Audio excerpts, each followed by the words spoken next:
Bueno, para nosotros la verdad que estamos muy contentos de presentar este libro de Marcos Aguinis porque, bueno, no solo que es un profesor muy querido de nuestro instituto, sino que además es uno de los escritores contemporáneos más importantes que tiene la Argentina.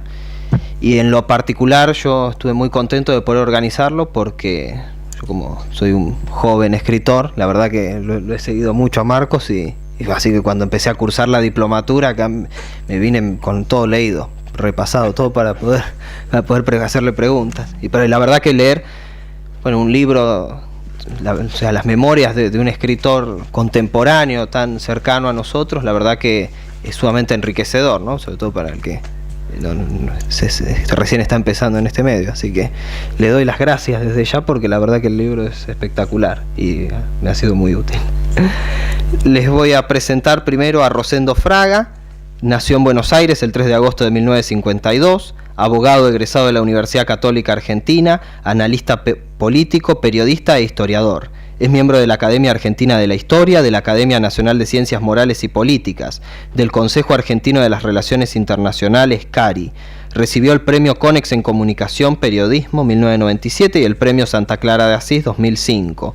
Ha publicado 42 libros sobre temas históricos, políticos, militares y regionales. Ha sido condecorado por los gobiernos de Brasil, Orden de Río Branco, Orden Nacional do Cruzeiro do Sul, Chile, Orden de Bernardo O'Higgins, España, Orden de Isabel la Católica e Italia, Orden de Cavalieri. Director del Centro de Estudios Nueva Mayoría y del sitio nuevamayoría.com, especializado en análisis latinoamericano y también es profesor de nuestro instituto.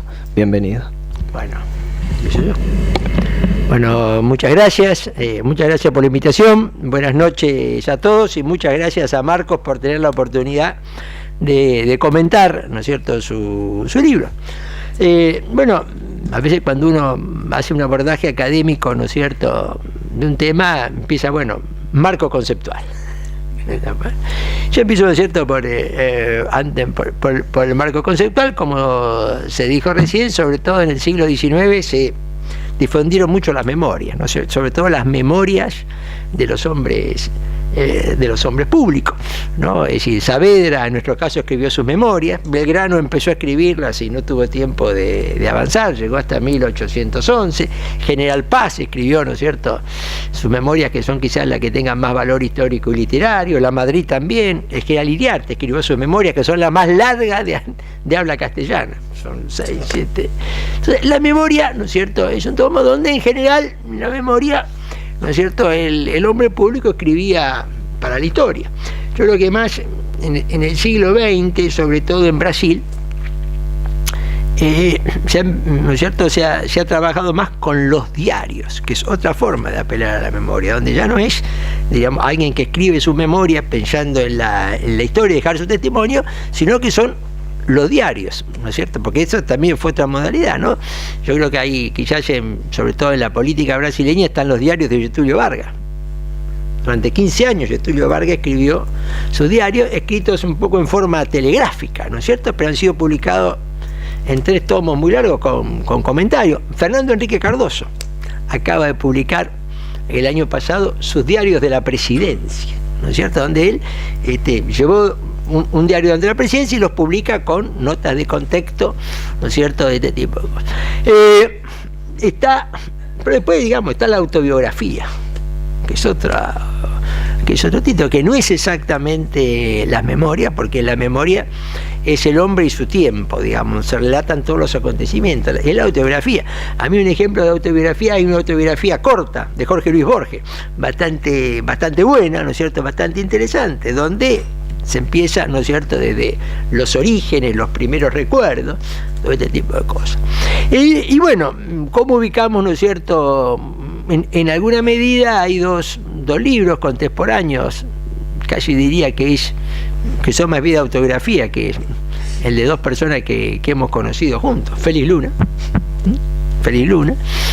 ¿no es cierto?, que escribió también ¿no es cierto?, su autobiografía. Juan José Sebrelli también escribió, ¿no es cierto?, su autobiografía. Es decir, nos encontramos con un género que tiene múltiples manifestaciones, ¿no es cierto?, o vertientes. ¿Dónde ubico, ¿no es cierto?, este trabajo? Porque en realidad Marcos está haciendo su autobiografía.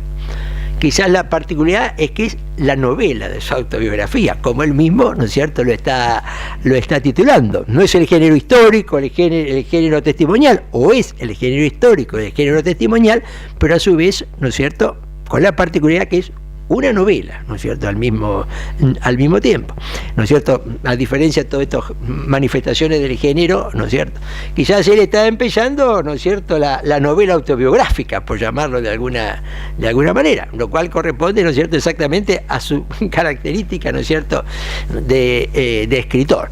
En este, ¿no es cierto?, en este contexto, si yo elijo lo que...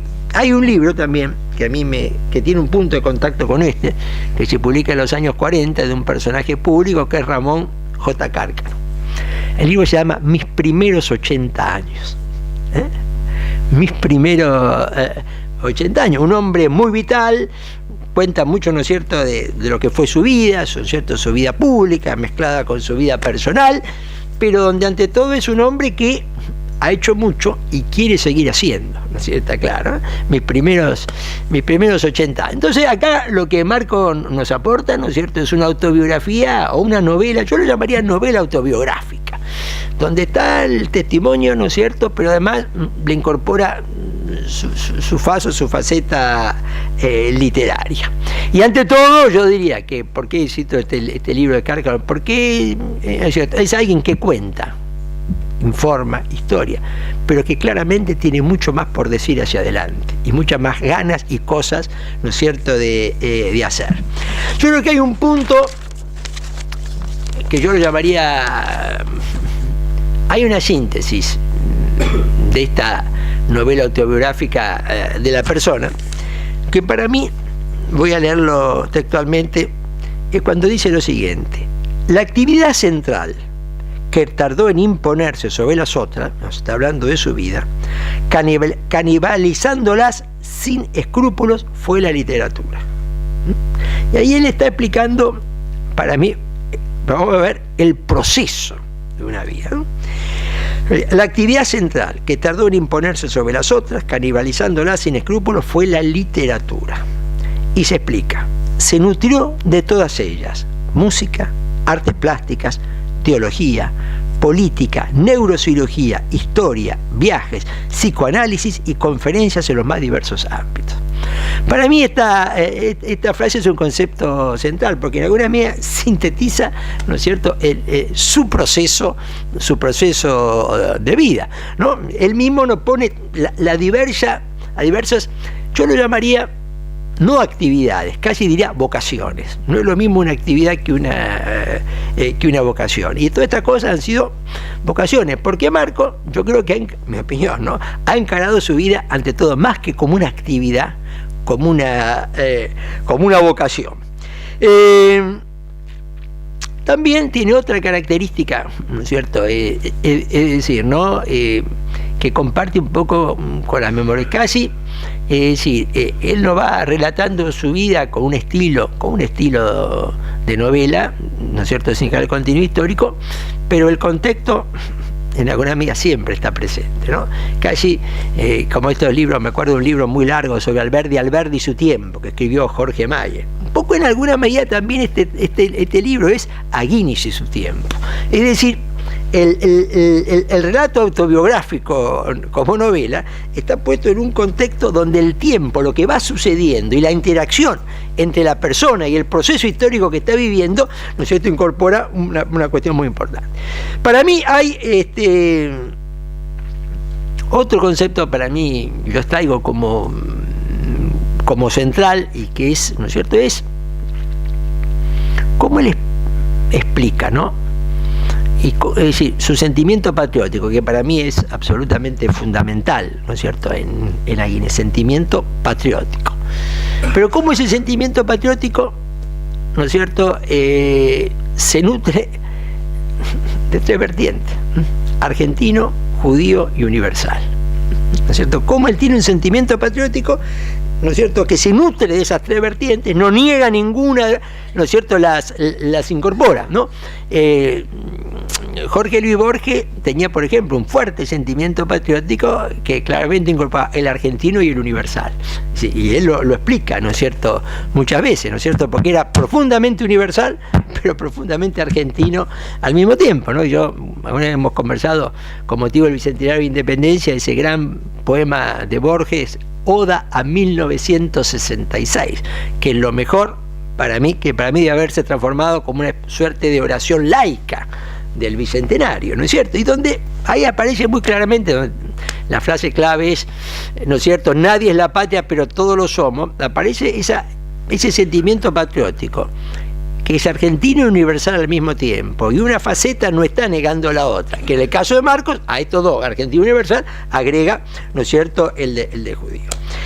Hay un punto de la contratapa de este libro, ¿no es cierto?, que escribe un gran periodista, Jorge Fernández de Díaz, que a mí me sirve para hacer un matiz, ¿no es cierto?, respecto a la opinión de Fernández Díaz.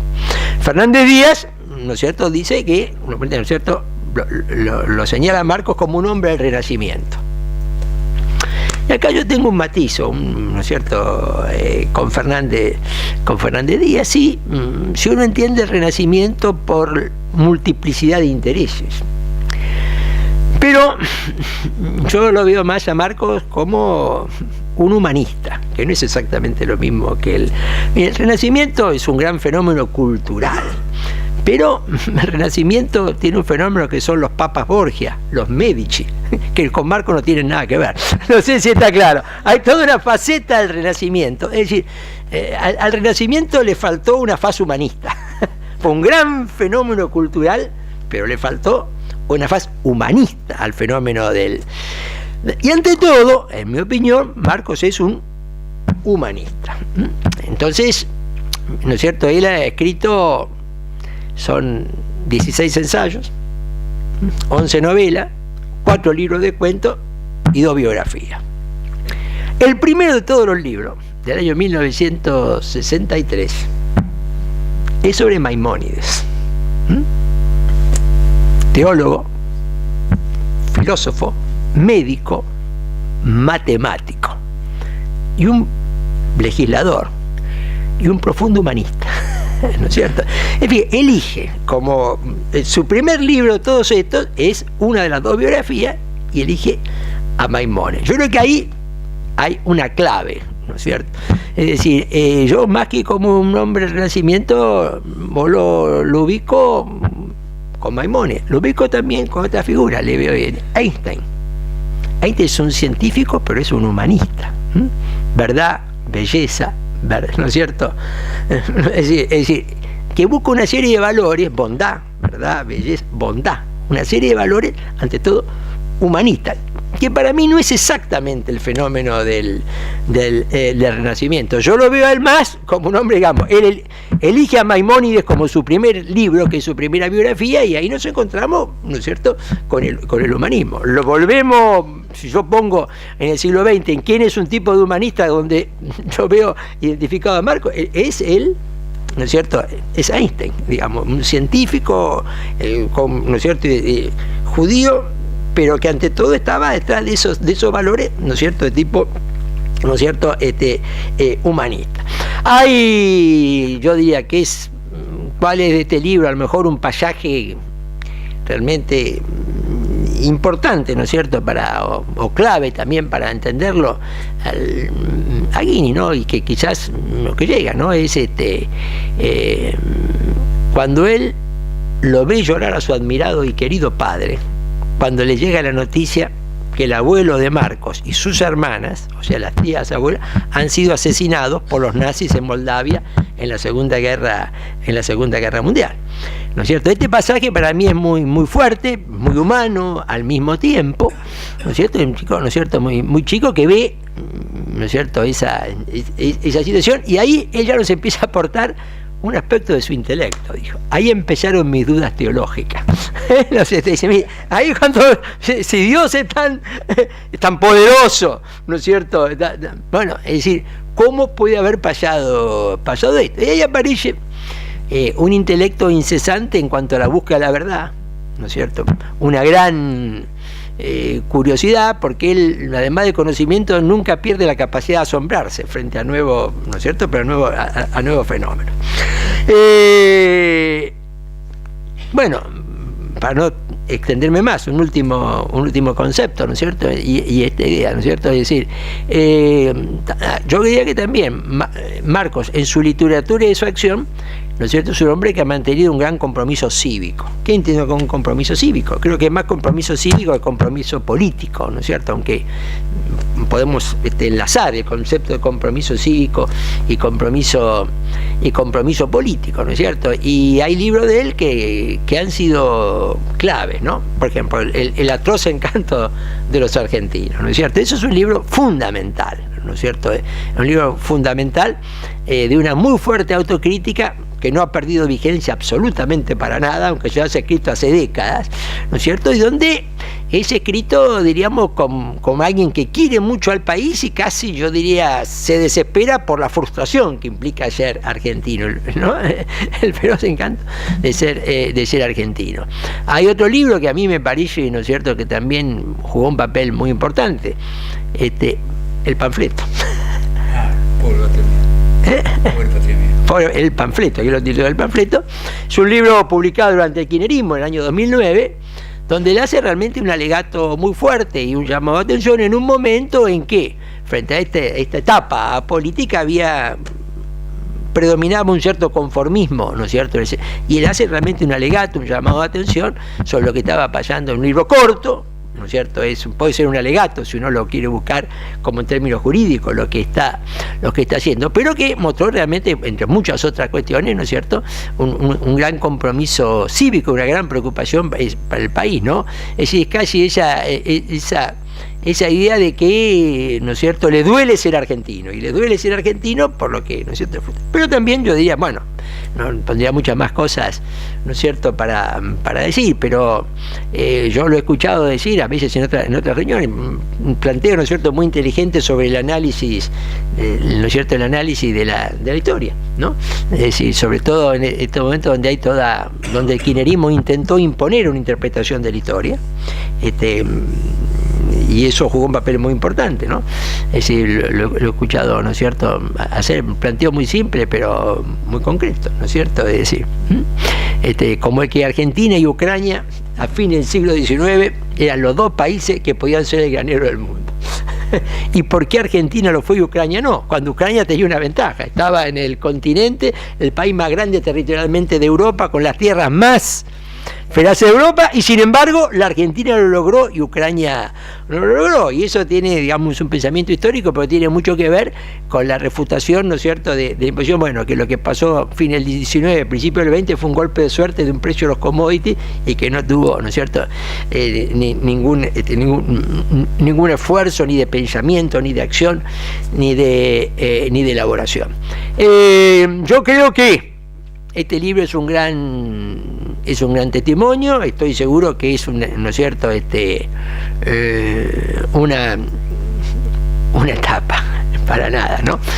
Sí, que él ya debe estar pensando así el libro. Bueno, y cada libro, ¿no es cierto?, de Marco, podríamos hablar sobre cada uno de ellos, porque en última instancia Marco, yo al biógrafo de Marco, cuando venga, le recomendaría, ¿no es cierto?, Marco, esas personas sobre las cuales uno puede, yo lo llamo así, escribir la historia bibliográfica, porque la historia de la persona se puede desarrollar a través de sus libros, ¿no es cierto? Es decir, los libros que se van sucediendo van construyendo la historia de esa persona, en el caso de un gran escritor, como es Marco. Desde ya, me parece que él nos ha hecho un gran aporte para lo que lo queremos y lo admiramos, ¿no es cierto?, en la medida en que con este libro nos ha abierto en alguna medida su persona. Lo ha hecho con veracidad, lo ha hecho con generosidad y lo ha hecho con una gran humanidad. Muchas gracias.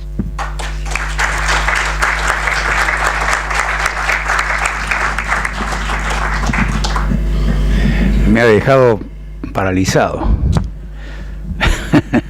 Rosendo, me ha dejado paralizado. Comenzaría diciendo que les agradezco a todos ustedes haber venido acá, a pesar de las inclemencias del tiempo, ¿no?, y también la organización que se hizo de este acto.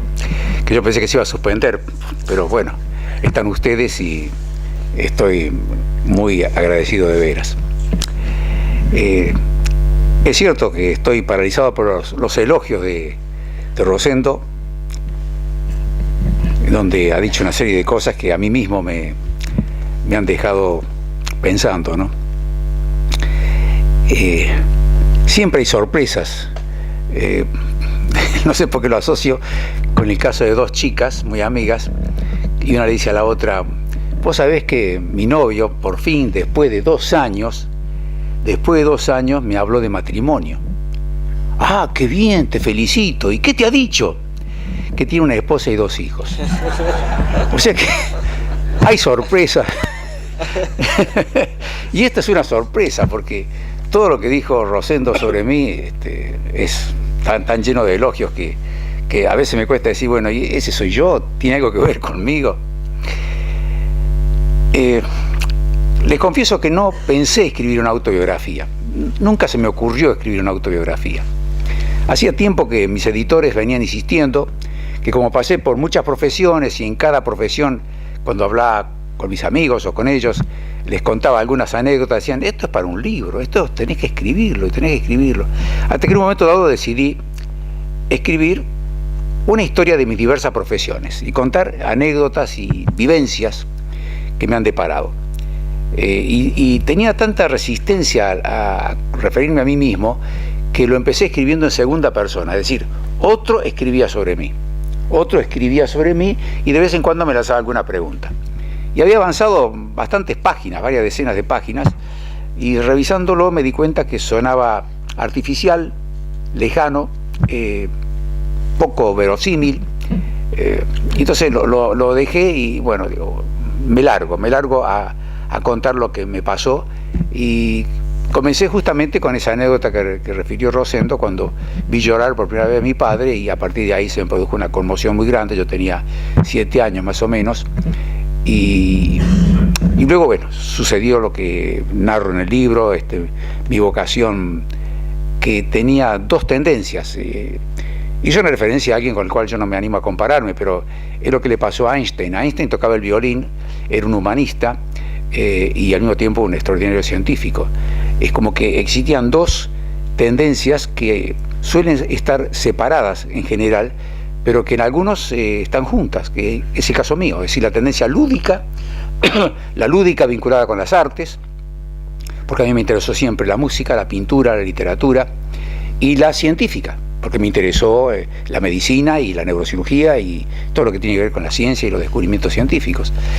Y aquí está la referencia a Maimónides, donde evidentemente a mí me fascinó esa figura por muchas razones.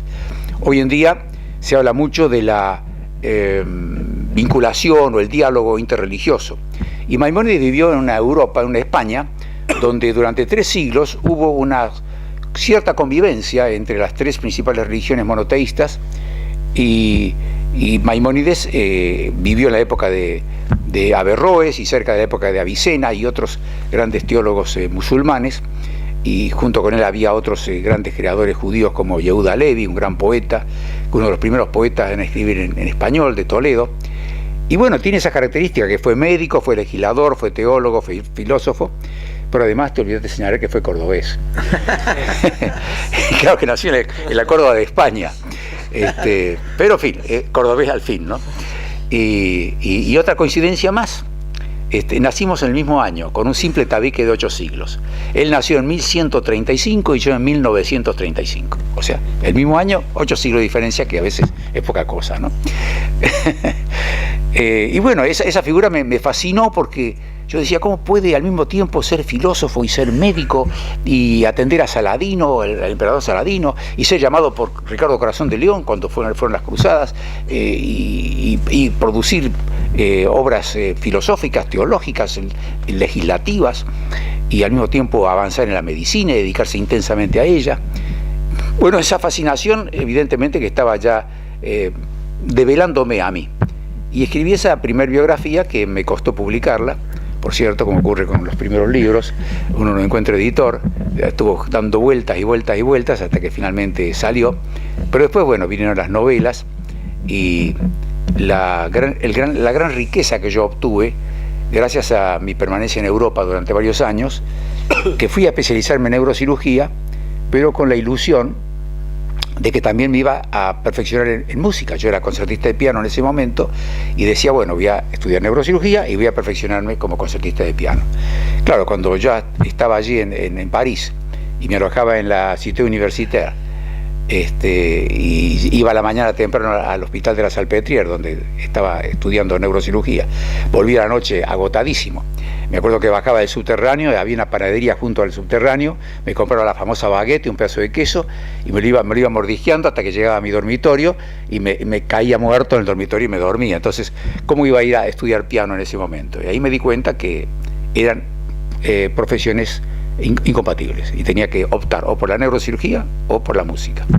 Y bueno, opté por la neurocirugía en aquel momento, y la música quedó como un recuerdo muy, muy hermoso en mí. Por cierto, sigo amando la música. Durante mucho tiempo tocaba bastante bien el piano, y coincidí en París con Bruno Gelber, alquilamos juntos un Steinway que instalamos en el sótano del pabellón argentino de la ciudad universitaria, y recuerdo que para Semana Santa todos nos íbamos de vacaciones, pero se habían olvidado de cerrar la claraboya del sótano, y cuando volvimos nos dimos cuenta que allí habían acampado muchísimos gatos y que dejaron un perfume insoportable, y yo no podía bajar más porque ese olor me volvía loco. Entonces me dice Bruno, ¿pero por qué no bajas a tocar piano? Digo, pero ese olor, ¿qué olor? Me decía él. Le digo, bueno, es tan talentoso para la música que ha aprovechado el sensorio olfativo para el oído, y no tiene olfato, porque era terrible. Bueno, eso también ayudó a que yo dijera, bueno, basta, paremos con la música y seguir por esa otra ruta. Y bueno, y Rosendo ha señalado algo muy cierto, que cuando me preguntan, bueno, ¿cuándo empezó a escribir? Y yo empecé a escribir desde que tengo memoria. Yo a los 10, 11 años ya empezaba a escribir cuentos, quería escribir una novela. A los 12 años cometí la locura de querer escribir una novela, y me compré esos cuadernos de tapa dura que viene en aquella época, no me acuerdo cómo se llamaban, si eran Rivadavia o algo así, de 100 páginas, de 100 hojas. Y bueno, y llené 2 cuadernos de eso, con una novela, después, por supuesto. Pero era el entrenamiento, el aprendizaje. Yo sé que estaba la literatura siempre presente, y eso llevó a que alternar en forma muy intensa las diversas profesiones. Me acuerdo que un momento en que yo trabajaba ya mucho como neurocirujano, cuando estuve en Río Cuarto, 11 años, y ahí decidí escribir La Cruz Invertida. Yo venía muy impresionado por mis experiencias en Europa. Cuento que en Alemania estuve en Friburgo muchos meses, y Friburgo, al sur de Alemania, Freiburg en alemán se dice, era un centro católico muy importante, y allí yo iba a lo que llamaban un restaurante católico atendido por monjas, y donde había muchos sacerdotes que me empezaron a hablar del Concilio Vaticano II. Yo ni sabía de qué se trataba, y me empezaron a contar que estaban preparando los documentos de ese concilio, y que era un concilio muy audaz, muy valiente, convocado por Juan XXIII, ese papa campechano que hizo una revolución impresionante en solo 4 años,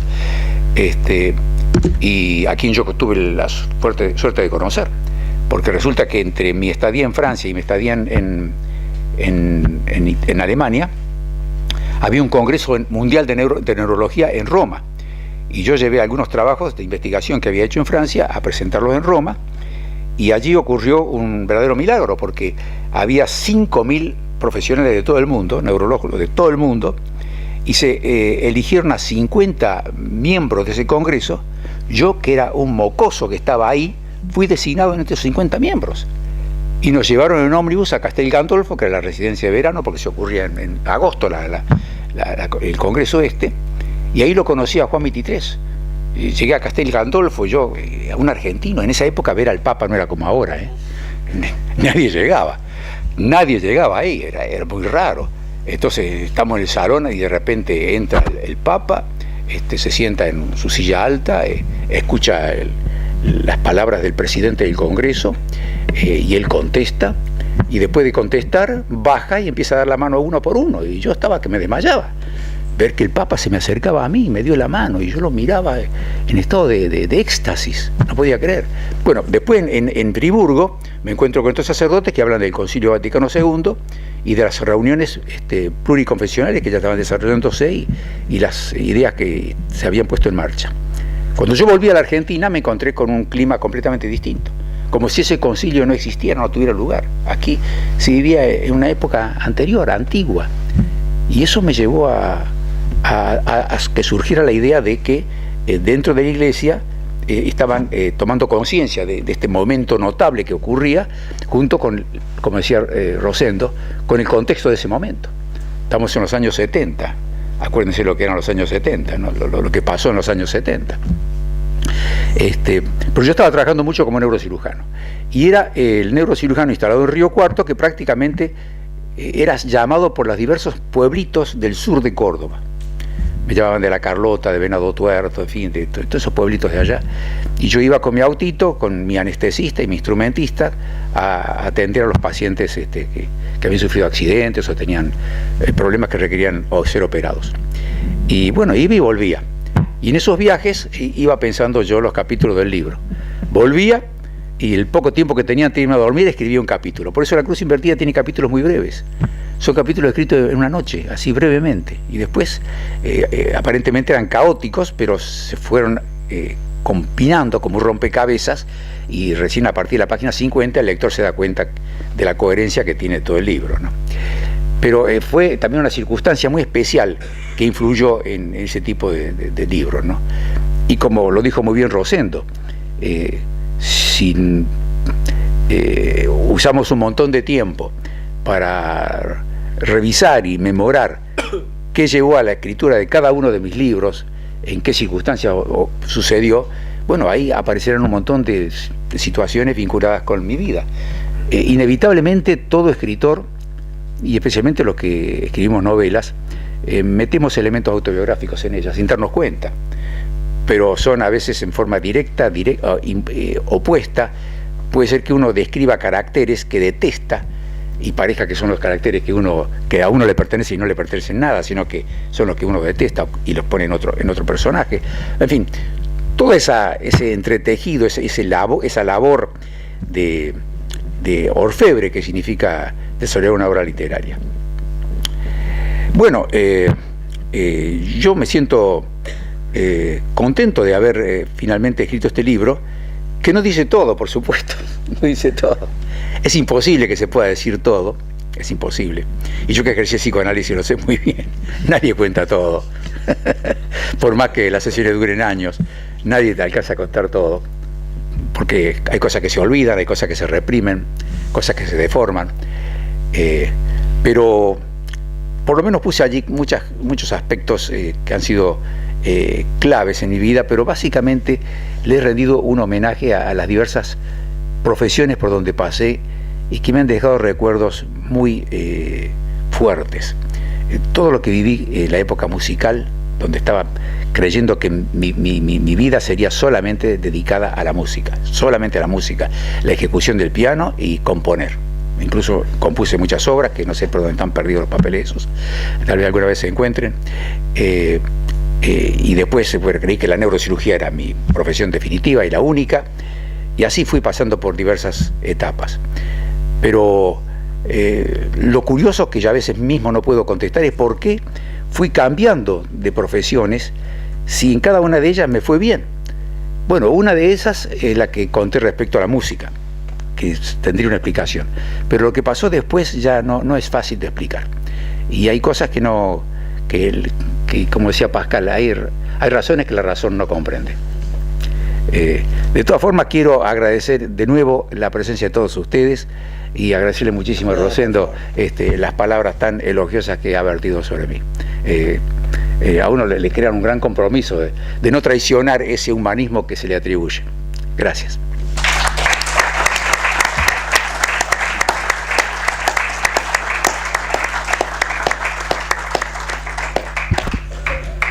Ahora vamos a hacer preguntas, así que ¿quién quiere empezar?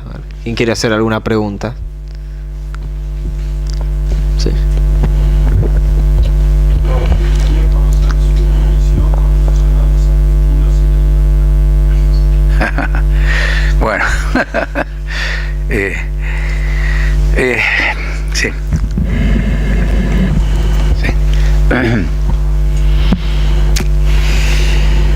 Mire, es difícil sintetizar esto, porque los argentinos somos un pueblo muy difícil, muy complejo, muy contradictorio. Pero el otro día, hablando con Rosendo, le comentaba que a él, que es un historiador extraordinario, muy informado y muy serio, con él podía compartir esta idea que resultaría un poco desagradable, y es que la mayor parte de la historia argentina ha estado vinculada con el autoritarismo y con la ausencia de libertad. Si revisamos toda la historia colonial, obviamente ahí no se sabía mucho lo que era la libertad. Éramos una colonia manejada por una monarquía absolutista, autoritarismo. Se habían establecido las famosas encomiendas, cuyo propósito al principio había sido muy noble, es decir, encargarle a los guerreros o españoles con autoridad para que se ocuparan de civilizar a los indios, y los indios entonces trabajaban en forma mucho más ordenada, pero después esos encomenderos se aprovecharon de ese privilegio y convirtieron a los indios en sus esclavos, los explotaban, pero al mismo tiempo eran adorados y admirados por los indios, y ese encomendero pasó a llamarse caudillo. Es decir, el personaje autoritario, fuerte, dueño de voluntades, y que tomaba las decisiones por todos los demás. Y ese caudillo arraigó muy profundamente en la Argentina. El caudillismo arraigó muy profundamente y demoró la democratización del país o la organización nacional del país durante mucho tiempo, y hasta el día de hoy seguimos teniendo caudillos. No nos olvidemos que hay tantos municipios donde los intendentes duran 30, 40, 50 años, como si fueran monarcas. Y esto es parte de una herencia, una tradición muy autoritaria. En la Argentina, los gobiernos genuinamente democráticos les cuesta mantenerse en el poder. Hemos visto que gobiernos genuinamente democráticos como el de Frondizi, o el de Ilia, o el de Alfonsín, les costó mantenerse en el poder. Les costó. Y fueron derribados. Entonces, ese es un problema que tenemos los argentinos. Cuando hay libertad, la malogramos, la saboteamos. Por ejemplo, con la expresión queremos trabajo, queremos comida, queremos inversiones, han hecho la manifestación del otro día, ¿no? Ante el obelisco, en fin, todo esto. Y yo decía, pero si un periodista me pregunta a mí, voy a decir, bueno, esta manifestación fue maravillosa, porque a partir de esta manifestación de protesta tan terrible, ahora van a venir las inversiones, va a haber nuevos puestos de trabajo, van a abrirse nuevas fábricas, los argentinos que se van a invertir van a invertir. Esto es maravilloso, sigamos por ese camino y la Argentina va a irse para arriba otra vez. ¿No se piensa en eso? Que justamente son las acciones que sabotean el crecimiento argentino, que sabotean el desarrollo argentino. En este momento la Argentina está frente a una posibilidad de crecer de una manera notable. Notable, porque fíjense usted lo que está pasando en el G20, que Obama elogió a la Argentina, China elogia a la Argentina, están viendo a la Argentina con otros ojos. Yo viajé a principios de año a Europa y me decían lo mejor que le pasó al mundo ahora, porque Europa está también hecha un polvorín, es Argentina, es decir, con gran esperanza. Pero los argentinos nos ocupamos de sabotear eso y no tenemos conciencia de que lo estamos haciendo. No tener conciencia y creer de que estas manifestaciones, estas protestas, que se entiende, pero son protestas que sabotean el crecimiento. No digo que no haya que protestar, hay que protestar, por supuesto, criticar, pero de una manera civilizada, sin impugnar a la República, al gobierno, como ha ocurrido y sigue ocurriendo. De modo que la libertad es algo que a los argentinos nos cuesta disfrutar, asumir y defender. Son palabras que repetimos en el himno, pero en el fondo nos cuesta luchar claramente por la libertad. Nos dejamos arrastrar por los mensajes más bien autoritarios. No sé qué opina Rosendo sobre esto. Viste, yo a veces digo, la Argentina no es ni el mejor ni el peor país de América Latina, pero es el más ambiguo, complejo y contradictorio. Y creo que respecto a la libertad juega esta ambigüedad, ¿no es cierto?, contradicción y, ¿no es cierto?, y complejidad en ¿no es cierto?, en este momento. Y yo coincido, ¿no es cierto?, con esta idea, ¿no? Si hay un problema, nosotros tenemos un problema en la cultura política. Yo creo que el problema viene sobre todo en la cultura ¿no es cierto?, de la cultura política, donde ha quedado muy asentado que si no manda un hombre fuerte no se puede gobernar. Exacto. Con el problema que hay una experiencia histórica que en gran medida, como vos dijiste, pareciera corroborarlo. Digamos, hay una experiencia histórica, por eso el gran desafío en este momento es romper esa, ¿no es cierto?, esa situación. Mostrar que la Argentina puede ser gobernada, ¿no es cierto?, sin un caudillo, lo cual, en términos de política concreta, es algo muy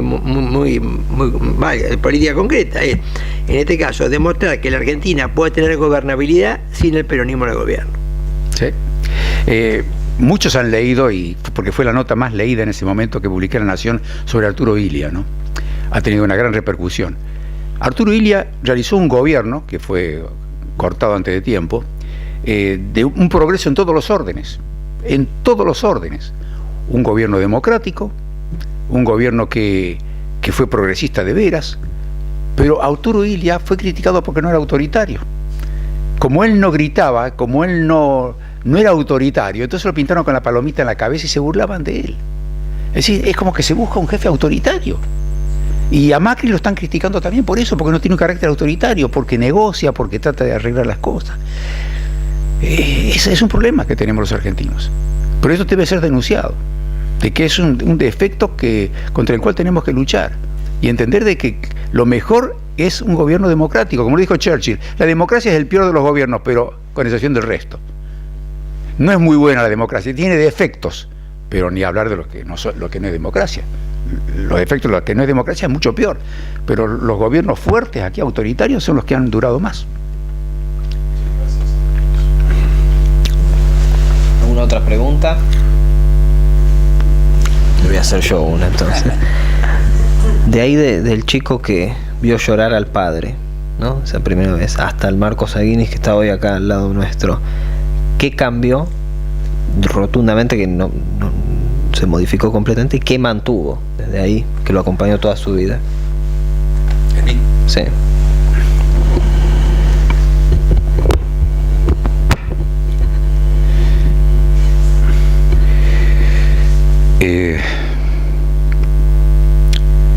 Hay algo que me produjo ese inolvidable sacudón, y es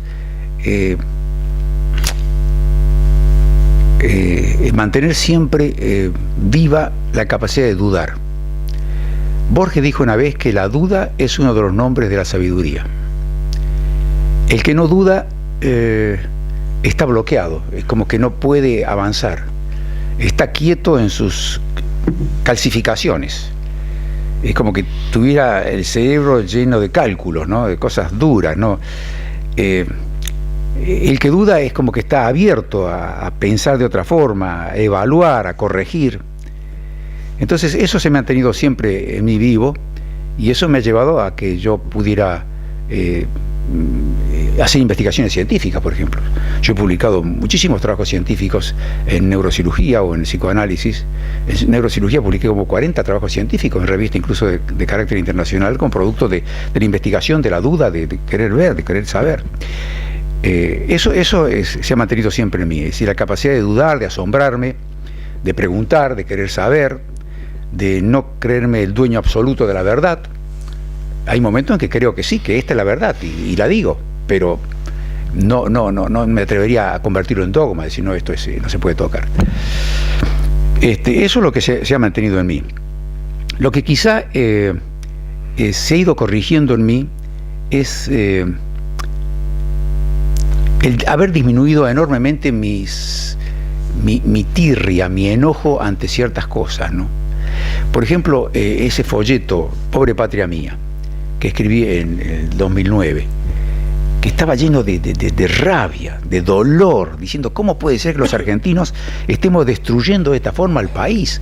¿Cómo puede ser que dejemos en manos de unos piratas al país, que solamente están ahí para robarnos, que nos venden espejitos de colores, que son de lo más impúdico y delictivo que uno se imagina? ¿Cómo puede ser? Bueno, eso en mí ha disminuido, porque me doy cuenta que todos son seres humanos, y los seres humanos somos así, somos imperfectos. Entonces, yo creo que hay un elemento que debe fortificarse en cada uno de nosotros, y eso creo que creció en mí, y es aprender que existen dos tipos de amores. El amor, yo diría, armónico, el amor coherente, que es aceptar al otro con sus defectos, y el amor disfuncional, que no perdonar nada. Y el amor disfuncional se transforma en odio. Y el odio es uno de los elementos más trágicos que tiene la humanidad en el momento actual. Es decir, los conflictos que hay en el mundo, las guerras que hay en el mundo, el fanatismo, el terrorismo que hay en el mundo, es producto del odio. La enseñanza del odio, que el que no piensa igual, que no hace lo que uno le exige, debe ser destruido. En Argentina no hemos llegado a esa situación de criminalidad que hay en muchas partes del mundo, pero el cultivo del odio, el que no piensa como yo es detestable, es marginable, eso se ha incentivado en el país. Ya que tenemos dirigentes políticos como Delía o Quebracho y todo eso, que estimulan el odio, y el odio es disfuncional y es maligno, es un veneno. Y eso es lo que yo trato de evitar en mí también. Es decir, cuando yo critico, lo hago sabiendo de que estoy criticando a gente que es humana, que no debe ser condenada a la pena de muerte, pero que es criticable desde luego, pero no que la odie. Digo, no, es gente que ha fallado, que ha desilusionado, que ha cometido graves delitos, pero no se trata de odio, sino de verlo de otra forma, ¿no? ¿Sí? No sé si respondí a tu pregunta, es complejo ahora tu pregunta también.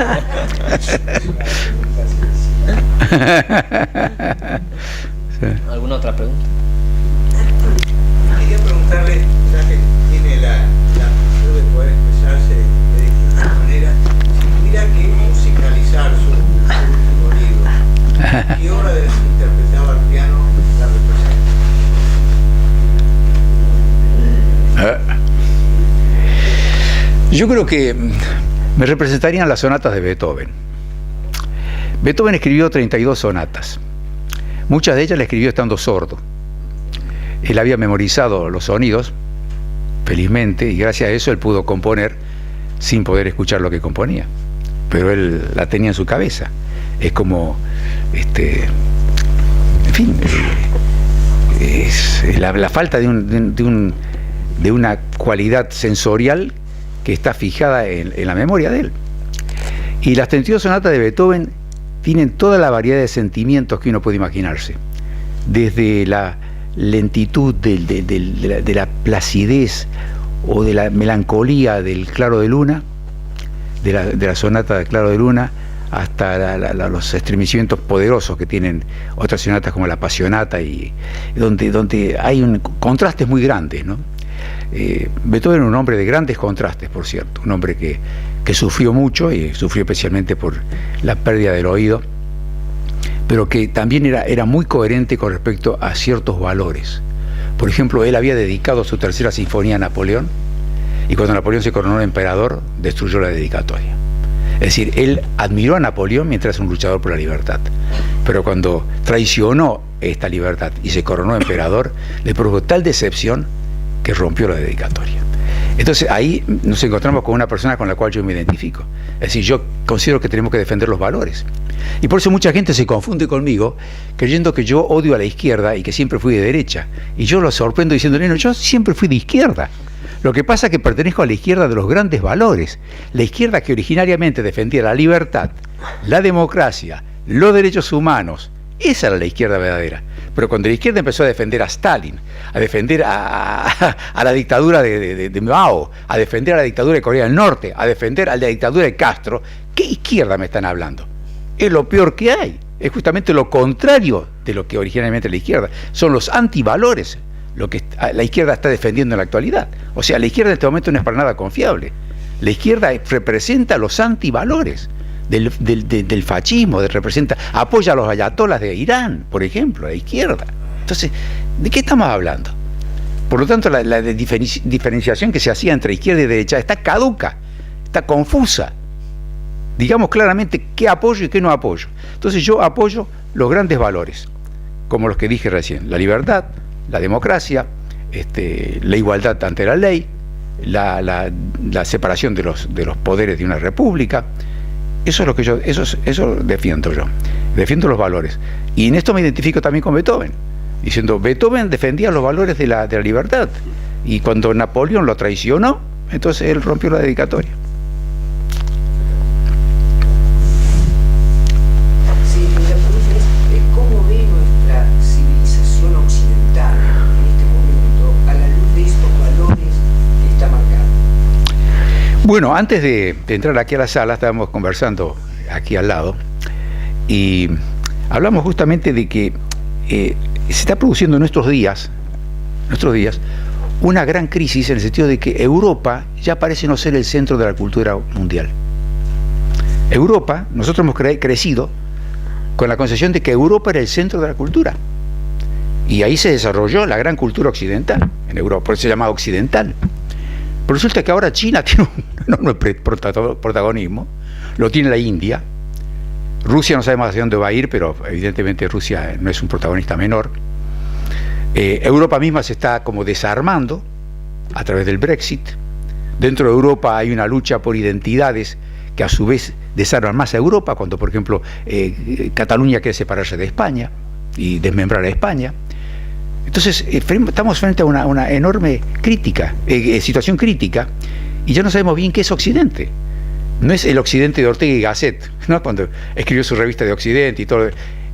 Occidente era la Europa unida culturalmente de otro tiempo, que ahora ya está como cambiando. Entonces estamos siendo protagonistas o vivimos en una época de gran cambio. No sé si es un privilegio o una maldición, pero bueno, digamos que es un privilegio. Estamos viviendo una situación muy crítica, de grandes cambios. A lo largo de la historia hubo grandes cambios, por cierto, que se han producido y que históricamente uno los analiza, los estudia. Nosotros estamos en medio de ella y hacia dónde nos vamos no lo sabemos con claridad. Hay un crecimiento de la tecnología, por ejemplo, que ha modificado mucho de nuestros hábitos. Incluso hoy en día, por ejemplo, yo estoy ordenando mi biblioteca y veo un estante lleno de diccionarios. Digo, ¿y qué hacen los diccionarios aquí? Ahora busca en Google el significado de una palabra y ya está. ¿Para qué te hace falta llenar un estante lleno de diccionarios? Entonces, todo eso nos está cambiando rápidamente. Y entonces la cultura occidental, ¿qué es? Yo lo asociaría, sin embargo, con los valores a los que no renunciaría. Es decir, esa cultura occidental han crecido valores a los cuales yo adhiero. El valor de la libertad, el valor del pluralismo, el valor del arte, el valor de la ciencia, de la investigación, del respeto individual, el respeto al individuo, porque aquí nos hemos olvidado del respeto al individuo. Es decir, las teorías totalitarias y colectivistas han olvidado que los individuos somos cada uno de nosotros sagrados. Cada ser humano, de los 7.000 millones que programa el planeta, cada uno es diferente y es sagrado. Cada uno. No hablemos ya de los grupos. Cada uno.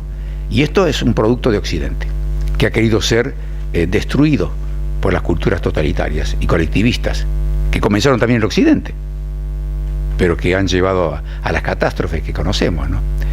De modo que eso creo que es la cultura occidental, los grandes valores que Occidente desarrolla, y a los cuales nosotros suscribimos. Ojalá que podamos mantenerlos. Doctor, hay una frase que dice: los pueblos tienen los gobiernos que se merecen. Y luego Malraux lo hace un poco más fina la frase y dice: los pueblos tienen los dirigentes que ellos eligen. ¿Qué se les parece? ¿Qué se les parece? Eso. Sí, sí, sí. Y bueno, yo creo que Malraux tenía razón, ¿no? Malraux tenía razón. Lo que ocurre es que a veces nos cuesta aceptar que eso sea completamente cierto.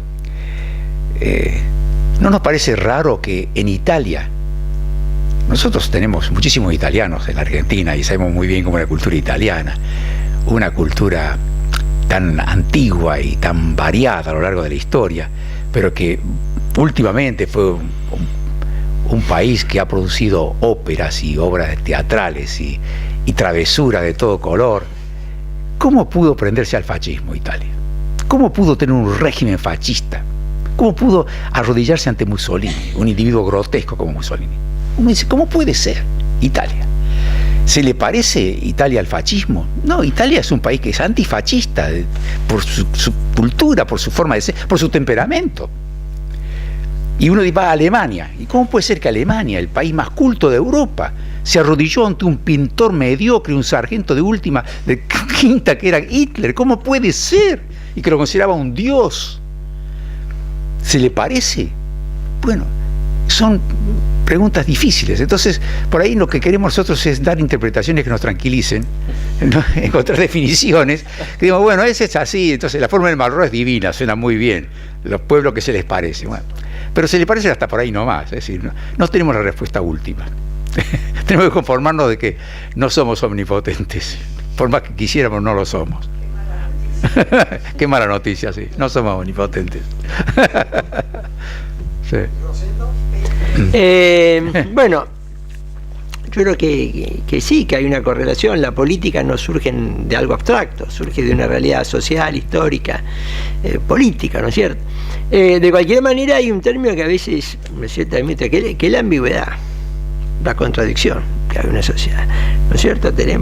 Somos, ¿no es cierto?, tenemos desde la teología del pecado original, ¿no es cierto?, lo bueno y lo malo. Hay determinados momentos donde surge lo positivo, determinados momentos donde surge lo negativo. En este momento, a mí lo que me preocupa, y vuelvo al tema de Occidente, hago una digresión. Borges decía que Occidente era la combinación de una religión oriental, que era la judío-cristiana, y una filosofía occidental que era la griega. Decía que era ¿no es cierto?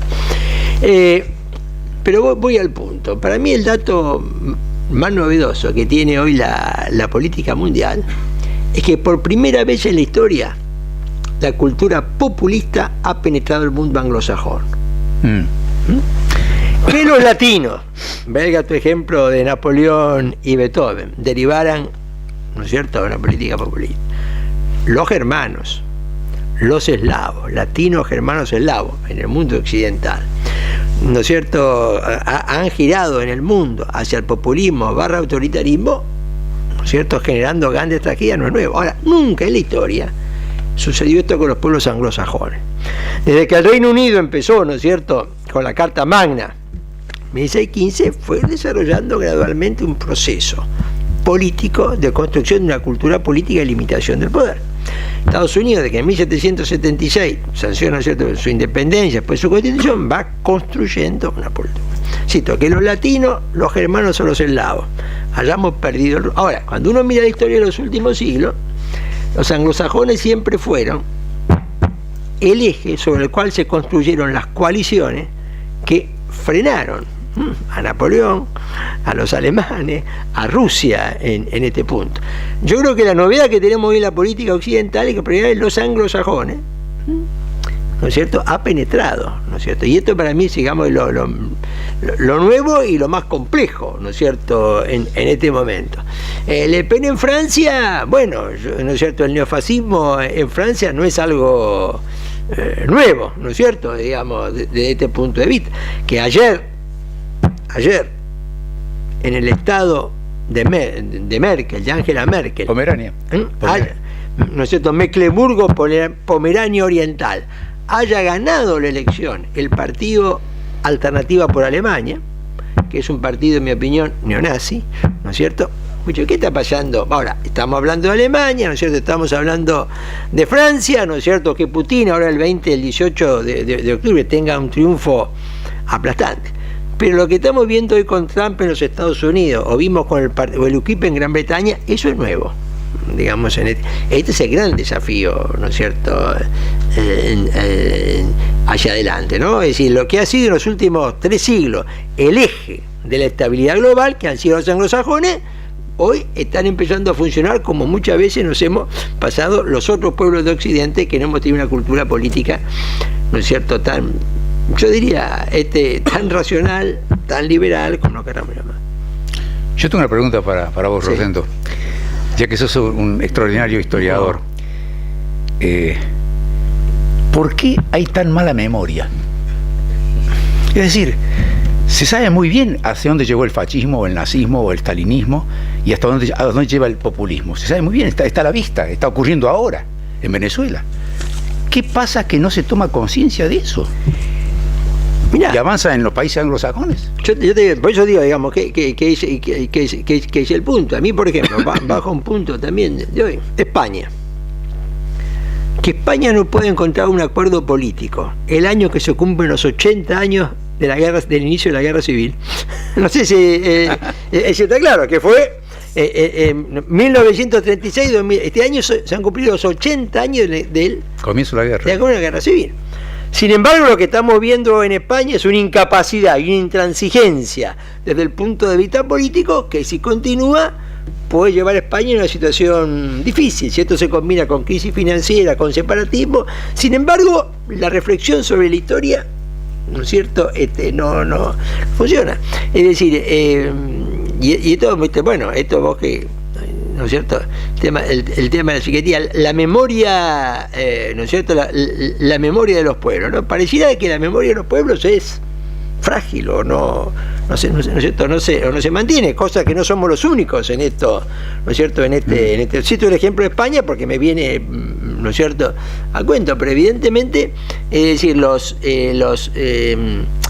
la incapacidad de reflexionar y aprender sobre la historia es algo muy marcada. La historia no se repite nunca, pero la historia es una referencia, ¿no es cierto? No es que se repita matemáticamente, sino nunca habría cambio, pero es una referencia, y los pueblos muestran esa incapacidad, muchas veces los pueblos y las dirigencias, porque volvemos al tema del pueblo, ¿no es cierto?, y la dirigencia muchas veces reflexionar sobre, ¿no es cierto?, sobre la historia, y en este momento es un momento de crisis, de cambio, de incertidumbre, donde la dirigencia global, ¿no es cierto?, ahí donde me parece que en mi opinión, ¿no?, hay una figura que era el Papa Francisco, que en este momento puede aportar una visión, ¿no es cierto?, respecto a toda esta problemática, y creo que lo hace constructiva y positiva. Muy bien. Una otra. La memoria, No, perfecto, a ver si hay otro que quiera. Si no, volvemos. Pero esperemos a ver si hay otra persona que quiera hacer otra pregunta, por las dudas. Si podemos preguntar todo. ¿Alguien más? ¿Qué nos queda para nuestros hijos? ¿Cómo debemos educarlos entonces frente a toda esta confusión?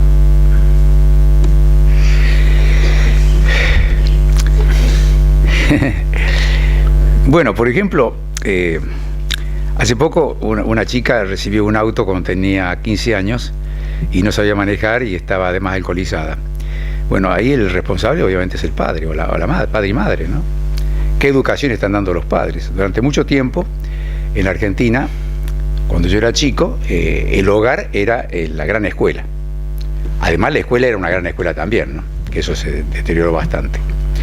Pero los padres sentían que tenían una obligación sobre los hijos, y los valores y la forma como se manejaba un hogar también era importante. Eso fue aflojándose mucho. Quizá por la circunstancia también del trabajo, es decir, padre, madre trabajando y los chicos quedan solos mucho tiempo. Pero evidentemente que los valores son los que tienen que inculcarse a los hijos de forma muy firme. Por ejemplo, prohibir que en las comidas esté hablando con el iPhone, ¿no? Que los que integran la mesa se miren a la cara y conversen, y en forma directa. Son elementos mínimos de educación. De alguna forma hay que educar a los padres también, diciendo, la responsabilidad de ustedes comienza por exigir que se coma juntos, por ejemplo, en el hogar, y que se converse en forma directa, y que cada uno cuente sus peripecias. Por lo menos es lo que me ocurrió a mí, lo que ocurrió con mis propios hijos, de que era el momento de la reunión familiar, porque durante todo el día los chicos están en la escuela, los padres están trabajando, hay que reunirse a la cena, por ejemplo, y bueno, ahí es el momento de la asamblea del hogar. Me parece que es uno de los elementos que hay que tener en cuenta, además de elogiar los valores, que los padres sepan elogiar los valores, de que se sepa que el trabajo es bueno, que hay que trabajar, no como el individuo ese que va a una fábrica a pedir trabajo y dice, mire, dice, lo que pasa es que aquí hay muy poco trabajo. Bueno, es justamente lo que estoy buscando. Entonces, hay una gran distorsión. Tenemos que saber bien a dónde queremos ir, ¿no? No sé si contesto su pregunta, pero es bastante complicada y difícil. Cada uno de nosotros tiene que hacer su propio aporte acá. Bueno. No, a ver, sí, este comentario, yo tengo 7 nietos, o sea que no sé si, digamos, mi pregunta va, ¿no es cierto?, en esa cuestión. Y mira, yo creo que, no sé, me parece que lo importante es lo que dijo Marco, ¿no? Es decir, en el sentido, hablar, escuchar, ¿no es cierto? Eso es lo más importante que hoy uno puede hacer en materia de educación, porque es la forma como vos podés llegar, ¿no es cierto? Y como vos podés, pero muy importante, es hablar, ¿qué es? Es expresarte, pero a su vez escuchar, ¿no es cierto?, lo que estás recibiendo. Y restablecer ese intercambio y ese diálogo, como dijo Marco, muchas veces la tecnología te bloquea, porque la tecnología es curiosa, ¿no es cierto?